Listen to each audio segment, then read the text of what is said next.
Renee Neblets, affectionately known to locals in Ghana as Auntie Renee, is leading a pioneering effort to transform post-consumer waste into sustainable textile.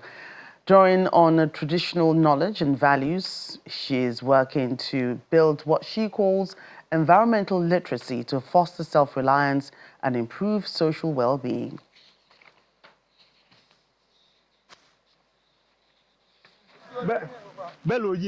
I'm a charge one, I'm a wash one. Kind of a journey, you know, when I came to this village over 30 years ago, almost 35 years ago, Kokrobite was an absolute paradise. You know, I mean, plastics, I think, have only been in this country 20 years. And when I came here, it was a completely verdant landscape. You know, I think I lived in Kokrobite almost 8.5 years without electricity or running water.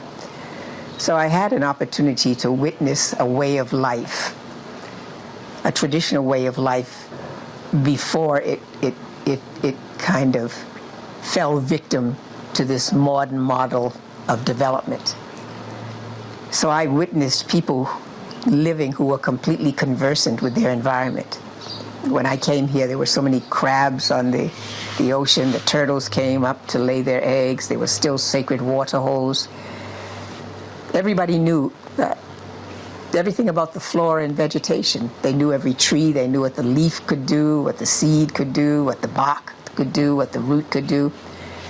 And in spite of it being a place very different from any place I had ever lived, I'd never been in any place that didn't have the convenience of a corner store or electricity.